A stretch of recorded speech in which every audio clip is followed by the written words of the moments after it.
आज की बात। स्वागत।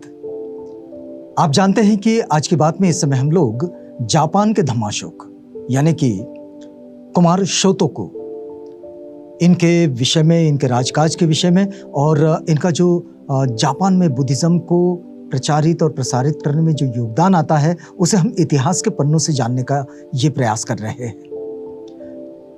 हमने पिछली कड़ी में देखा कि कुमार शोतोकू अपने उम्र के 19वें साल में ये उपराज बने।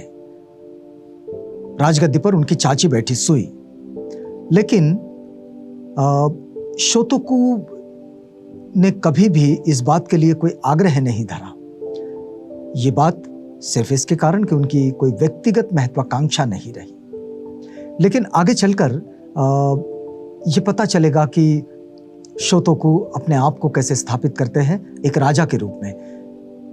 एक बात है, जापान में बहुत सारी दंत कथाएं हैं कुमार शोतोकू के जन्म के विषय में, और ऐसी दंत कथाएं हैं कि जो बिल्कुल विश्वास करने योग्य नहीं है। ऐसे लगता है कि पूरी तरह से मिथ्या है। लेकिन दंत कथाओं का भी एक अपना रचना संसार है, और ये पीढ़ी दर पीढ़ी लोगों के कथा कथन में चलती रहती है। इनमें से एक छोटी सी बात आपको समझाकर बताते हैं जो इतिहास में भी दर्ज है। कुमार शोतोकू के जन्म के संबंध में एक बात कही जाती है कि कुमार के जन्म के कुछ क्षण पहले उनकी जो माँ है, वो माँ राजमहल के पास ही गिर गई। वो अस्तबल में प्रवेश करने वाली थी, घोड़ों के अस्तबल में, लेकिन वो अस्तबल तक नहीं पहुंच गई। उसके द्वार पर ही कुमार का जन्म हुआ, यानी कुमार शोतोकू का। अब ये कुमार का जब जन्म हुआ तो इस वक्त में लिखा यह गया है कि उनकी माँ को, उनकी माता को किसी तरह की कोई प्रसव वेदना नहीं हुई, और इस कारण अस्तबल कुमार के अर्थ में उसको उपयोदो नाम दिया गया। अब देखिए कि जिस समय वह जन्मा उसी समय उसने बात करना शुरू कर दिया। अब देखिए दंत कथा में ये भी बात लिखी गई है, और ये बिल्कुल विश्वास करने योग्य नहीं है, क्योंकि ऐसा कभी नहीं होता। हमने किसी को भी जन्म के साथ बात करते हुए नहीं देखा। ये बिल्कुल थोड़ा बड़ा होने पर ही आदमियों को बोलने की शक्ति मिलती है। इसके साथ उसका दूसरा नाम भी आया, तोयोतोमिमी। ये एक आया जो नाम उसका उपयोदो, और दूसरा आया तोयोतोमिमी। अब देखिए कि विभिन्न पराक्रमों के कारण उसके 12 नाम पड़ गए। ये जब बड़ा हुआ तो इसके 12 नाम पड़े, और ये 2 नाम बड़े प्रसिद्ध हैं। लेकिन हम अगर देखें तो शोतोकू की जो जन्म कथा है, ये जन्म कथा बिल्कुल राजकुमार सिद्धार्थ की जन्म कथा से मिलती जुलती है। तो बहुत सारे इतिहासकारों का यह भी मानना है कि राजकुमार सिद्धार्थ के जन्म की कथाओं के आधार पर ही शोतोकू के जन्म की कथा को रच दिया गया। इसका कोई ऐतिहासिक तथ्य, ऐतिहासिक सत्य या ऐतिहासिक आधार नहीं है। क्योंकि देखिए, आप तथागत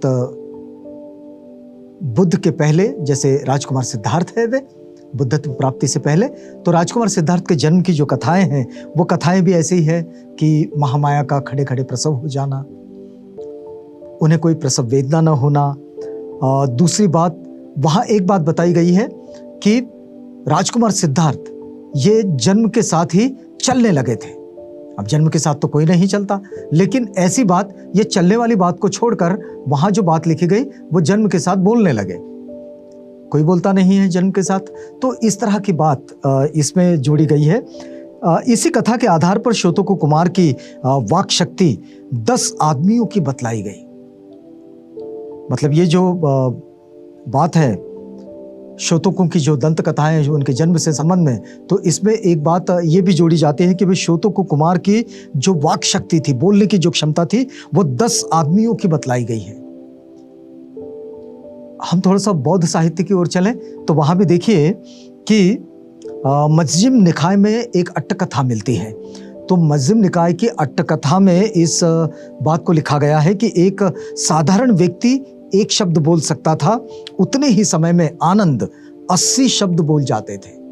मतलब जितने समय में एक आदमी एक शब्द बोलता है, उतने समय में आनंद ये 80 शब्द बोल जाते थे, और आनंद के हर एक शब्द के उच्चारण करने के समय तथागत 16 शब्द बोल जाते थे। तो अब ये इस तरह की जो बातें हैं ये कथाओं में मिलती हैं, लेकिन इसका परीक्षण होना चाहिए, और हमने अपने विवेक के आधार पर इन सारी चीज़ों को इसका जांच करनी चाहिए, इसका परीक्षण करना चाहिए।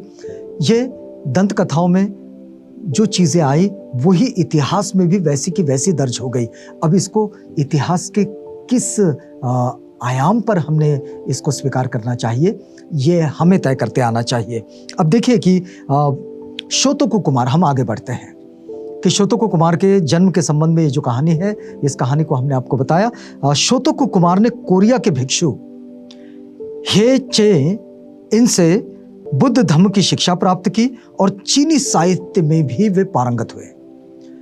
ये उनके वास्तविक जीवन का संबंध है कि वे भिक्षु हे चे से दीक्षित हुए, उनसे बुद्ध धम्म, सुत्त, विनय इनकी शिक्षा ली, और वे साथ ही साथ उन्होंने चीनी साहित्य जो है, जो बुद्ध धम्म से जुड़ा हुआ चीनी साहित्य है, उसका भी उन्होंने अभ्यास ही नहीं किया, वे पारंगत हुए उसमें।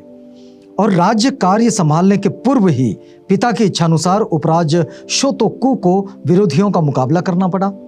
शिरस्त्राण पर 4 महाराजों वैश्रवण, विरुढक, धृतराष्ट्र और विरूपाक्ष की प्रतिमाएं लगाकर युद्ध के लिए निकल पड़ा। विजय प्राप्त होने पर उसने ननिवा वर्तमान योसाका में 4 महाराजाओं के लिए मंदिर बनवाए। ये जो शिरस्त्राण पर ये जो 4 महाराजा उन्होंने रखे, वैश्रवण, विरुढक, धृतराष्ट्र और विरूपाक्ष, ये 4 राजाओं को के चित्र जो है वो सिर पर रखकर वे युद्ध में गए, और युद्ध में उन्होंने सबको परास्त कर दिया। और लौटकर जब आए तो ननिवा में योसाका, जिसे अभी आज योसाका के रूप में जानते हैं, तो योसाका में 4 महाराजाओं के लिए मंदिर बनवाए, जिसे तेन्नोजी कहते हैं। और इस तरह यहां से वास्तव में कुमार शोतोकु का ये सफर शुरू होता है, जो राजकाज का सफर है। यहां रुकते हैं इस वादे के साथ कि कल आपसे पुनः भेंट होगी, जब हम जापान के धम्माशोक शोतोकु की इसी बात को आगे बढ़ाएंगे। तब तक के लिए हमें इजाजत दीजिएगा।